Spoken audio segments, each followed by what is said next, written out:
Welcome back. Let's talk about a few records here. This is another one of those, where should I start with this band kind of record? But it's also one of those records that you've seen the album cover a million times and heard the band name a million times, and you may have asked yourself, what do these guys sound like? Or who are those guys? Where do they come from? Well, let's take a look at this and I'll explain some of that and we'll learn a little bit. Here we go. What I'm talking about is right here. BeBop Deluxe. And, the main man behind BeBop Deluxe, Bill Nelson. Don't know if you've heard of the guy or not, but you should. If you love guitar and you love guitar solos, and then you get sick of them and then you want to hear electronic music, and then you get sick of that, and then you just want to hear dreamscapes or whatnot, Bill Nelson is your man. But we're talking about this, BeBop Deluxe, Sunburst finish. Come on, y'all. We all know this cover, right? Naked lady holding a flaming guitar in the record shop. That gets everyone's attention. Although, that wasn't Bill's original idea for a cover. He just wanted like some cloaked figure up on a hillside with like some, I think it was a flaming sword, but we'll get to that later. So let's get into this. BeBop Deluxe, Sunburst finish. Where do you start with BeBop Deluxe? Well, a lot of critics, we talked about that with the Zappa album, a lot of critics and fans. This is one of the two albums, I think this and Modern Music, or I don't remember what the other one was that a lot of people said, but this is a good place to start. And mainly because a lot of critics and fans agree this is bebops at their best, when they were like firing on all cylinders. And this really caught a moment in time. And well, actually it has Bill Nelson's favorite solo, or one of his favorite, favorite songs with a solo ever on this album right here, BeBop Deluxe. And I think that was Crying to the Sky, but we'll get to all that in a few minutes. Let's talk about why this is important and some other cool bits about this. This was their third or fourth LP. It came out in 1976, I believe it was. And it got them in the charts in the UK and the US, which is a pretty cool deal. But it also got them their first chart hit. I believe it got up to number 26, 25. It was Ships in the Night, which is kind of a funky song. It's kind of got some reggae feel to it, and kind of has like a little Madness. I know some people will hit me for that, but Madness style sax thing going on there and some weird keyboards.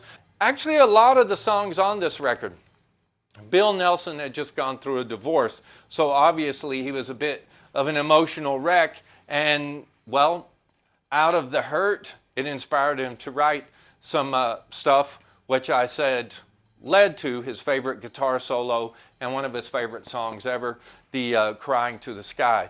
But let's talk a little bit more about this. Some critics have said this album was an immense musical, or should we say about the bebops, but this album in particular, immense musical inventiveness and creativity were involved in this. Q Magazine said this was bebops at their finest hour. I said bebops. Of course, Q Magazine would say BeBop Deluxe at their finest hour. That's the thing about bebops. They're a good rock band, but if you like prog rock and stuff, you probably would like these guys too because of some of the subject matter. Like that other critic had said, the musical inventiveness and creativity. They push boundaries a lot, and even more so on this record. But let's talk about some of the songs on here. They had their first hit with Ships in the Night. And actually, Bill Nelson said he wrote that song at the behest of his label. Remember, this gave him their first hit. So 2 or 3 albums into it, the label's like, come on, Bill, you got to give us a little something. Let's do this. Let's get you noticed. Let's get you that worldwide stardom, so to speak. So Bill said he sat down, I believe it was on a Wurlitzer. Yeah, on a Wurlitzer electric piano. He said he went to the piano with a hit in mind. Like, I'm going to sit down and I'm going to write a song that's going to please the record company, and it's going to be a hit, and let's see where it goes from there. And guess what? It worked. He said he went down, it came to him pretty easy, just went to the piano, wrote it on the piano, which is kind of strange because Bill is known for his excellent guitar work, and that he's writing on a Wurlitzer. It's kind of crazy, at least I think so. Crying to the Sky. Well, the album starts off with Fair Exchange and Heavenly Homes. You can kind of guess by some of these titles what Bill's into and how the band kind of were. Fair Exchange, Heavenly Homes, Ships in the Night, their first single. Crying to the Sky, Sleep That Burns, that's all side one. Side two, we got Beauty Secrets, there you go. Life in the Air Age, great track. I like that track a lot, actually. Great guitar right at the beginning of that track. And actually that would become the name of, they use that name, for the BeBop's first live album.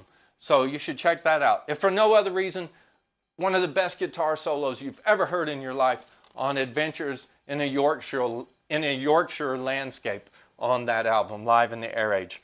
Like an Old Blues, Crystal Gazing and Blazing Apostles, which Nelson has some weird spiritual beliefs, let's say that, to put it lightly. And Blazing Apostles, well, you put two and two together, what he's kind of beaten up on there. But let's go back to side one and talk about some of these tracks real quick. Ships in the Night was the first hit. Crying to the Sky. Bill said he had a lot more control on this album.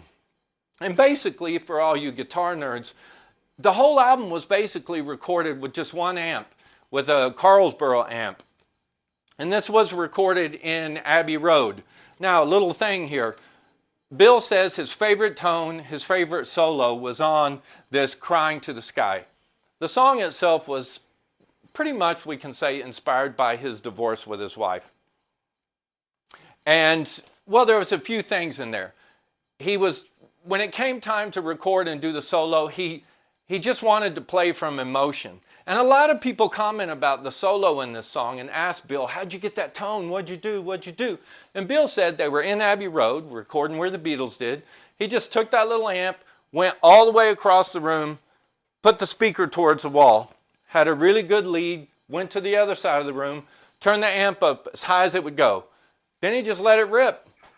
No effects pedals, no nothing or whatever, just literally played from the heart, made this magnificent solo that most guitar nerds or bebop fans will admit was a fantastic solo. And if you're a guitar freak like Bill Nelson is, and that's your favorite solo, that's a good thing. There was another bit though. Let me tell you this.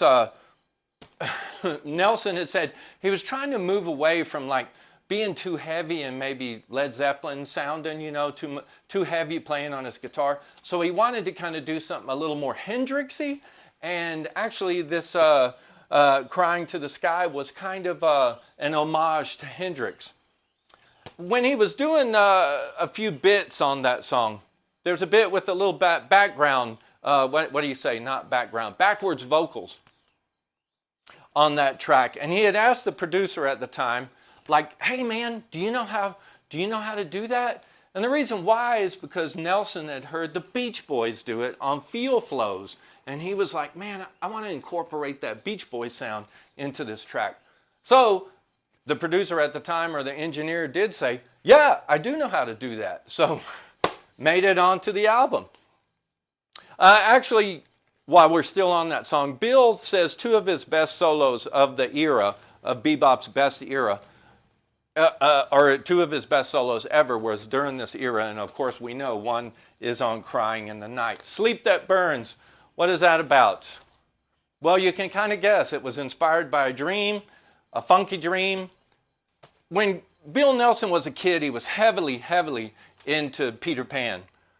And he always had a dream when he was a kid, pardon the pun, because we were just talking about a dream, but he always wanted to fly like Peter Pan. And that's actually what inspired him to write Crystal Gazing.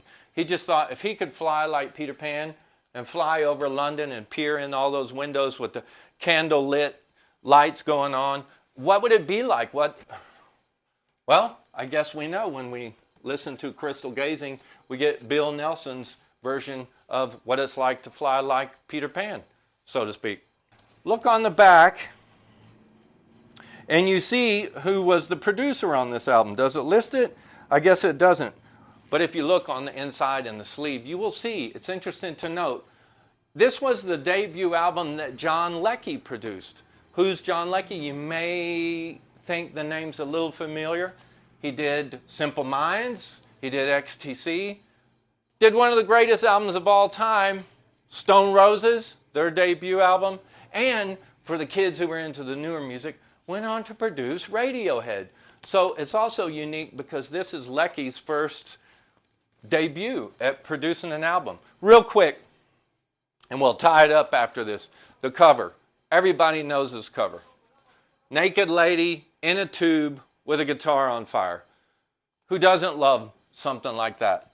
I believe this is like a Gibson, what is that, ES, what is it, 355 or whatever? I think that's the kind of guitar that Nelson used on this with that Carlsboro amp.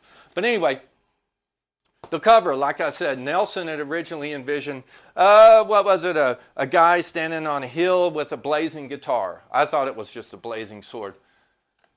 But it didn't work that way. The label said, hey, we have this guy, and this guy was actually, if I remember right, a famous photographer for doing nude photography. John Thornton, we're going to hook you up with John Thornton, and he's going to take the photograph for you. So they said, okay, great, let's do this. Bill told him his idea, and John Thornton was like, you know what? How about we put a naked lady in there, and we'll set a guitar on fire and have this naked lady holding a guitar. And Bill thought, that's cool. And he tells John, he goes, hey man, he goes, I have this crazy idea. And if you look closely, you see this naked lady is in a tube. Bill had this idea about these tubes because he had seen a sci-fi movie called This Island Earth, okay? And so he said, let's put the naked lady in a tube with a flaming guitar. When they went out on the road for this album, and of course you see they did photograph it as such, but Bill's idea was to take those tubes and put them on stage. And each band member would be in a tube and it would be filled with dry ice and like crazy lights and the tubes would raise up. He said it only worked for one show, the very first show of the tour. And I believe he said someone got stuck or a tube didn't rise up. Like I said, it was a total Spinal Tap moment. The tube fell over, whatever. Never went further than that. But it made it to the album. It was a great idea. As you can tell, Bill was really into sci-fi. Probably still is, I don't know, you know. But he got it onto the album cover, didn't get very far in the tour. Anyway, BeBop Deluxe, Sunburst finished. The place to start for the Bebops. I like Axe Victim, but this is a pretty good record. Actually, you kind of need to own all the Bebops records. But anyway, BeBop Deluxe, Sunburst finished. Gave him their first hit, gave John Leckie his started his foray into production, and it's a classic. What can you say? What do you think of this album? Let me know. Thanks, guys. Keep on rocking.